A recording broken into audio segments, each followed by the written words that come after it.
What's up, gang? Welcome back to Some Beer Specialty Coffee Roaster. Today I want to do a video with my Fresh Roast SR800. Part of this I'm going to be using my extremely cool steampunk looking 12-inch extension tube from Razzo Roasting.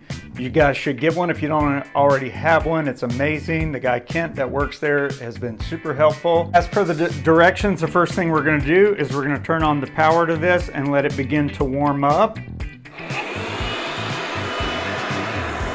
I'm going to weigh out 8 ounces of coffee on my Akai scale.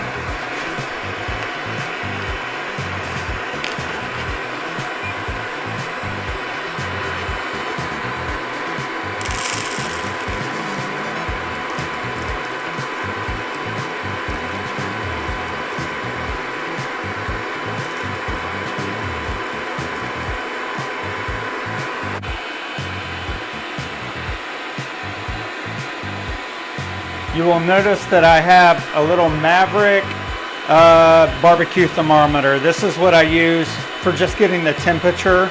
As you can see, one of the digital parts is not working anymore. That's 264. So the temperature is rising right now. It's not exact. It's down inside the tube there. But hey, it's better than nothing. And we're going to try and stay at this 9 for about 2 minutes. So I'm going to go ahead and place my beans in now using this cool little hopper that I have.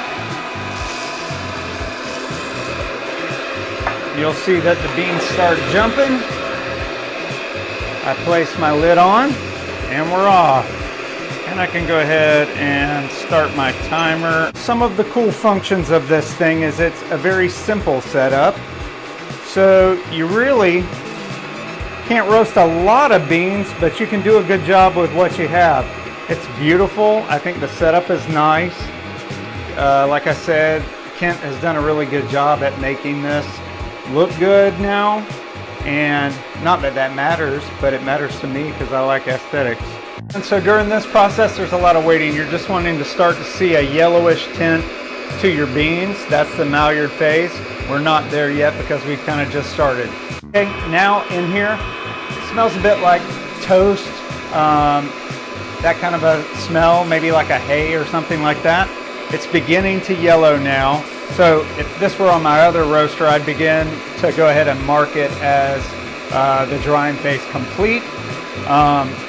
As you know, when you drop beans in, the temperature in this goes down, and then you're waiting on the temperature to begin to rise back up. That's that little check mark that you see if you use Artisan. But I don't have Artisan hooked up to this at all. I'm just kind of winging it, just going by this. This is not accurate, best as I can tell. There's a huge difference between this temperature and what the actual bean temperature is. It does a much better job as far as my other, I have a Center 306 on my other machine. But hey, you gotta have some kind of gauge of watching it rise in your time and all that, so this is fine. We're starting to get some light caramelization going on. It's beginning to brown in there. I'm gonna drop the temperature, the fan down again to about 5. We are definitely beginning to brown a little bit.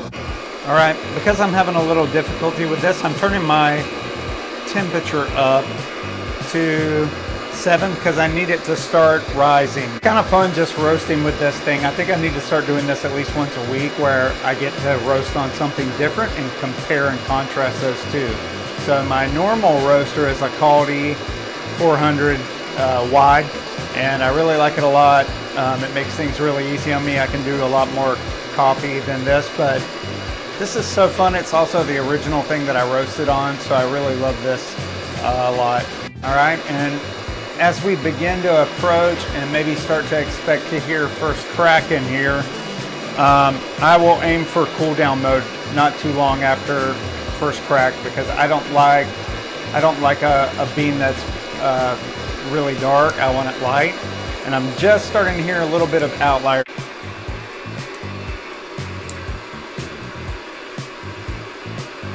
But yeah, that's definitely starting to happen there. So this will be kind of cool, pretty close, but I'm going to show you what I normally do once it's done. We're down to C2 on the cooling phase. As you can see, temperature is definitely going down in there. So this is much cooler than my beans come out of my other roast. And we're at cooling 1, which means we're almost done. I'm gonna bring this over here and go ahead and put my gloves on so you guys can see what it looks like when it's all done. You don't want to touch this with bare hands, although I have probably multiple times. It's not horrible on the chaff this time, which is exciting. It depends on what bean you use. I'm gonna take my temperature out and go ahead and pour my beans into there. Turn on my fan. Here's the button for my fan.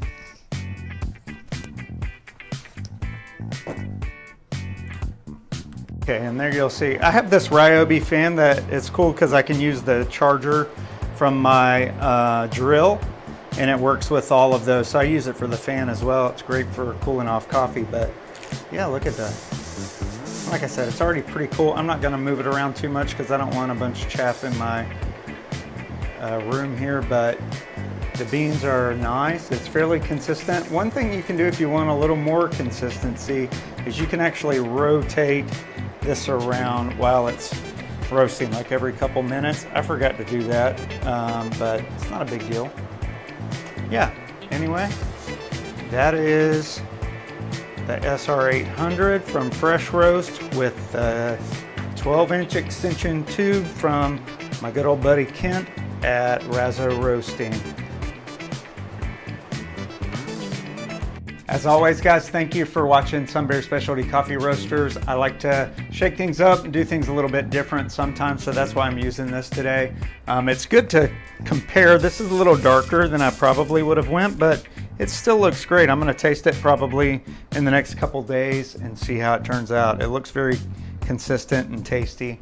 The Ethiopia, especially in natural, should be very kind of fruity forward and that kind of thing, which is some of my favorite coffees. So like and subscribe if you can.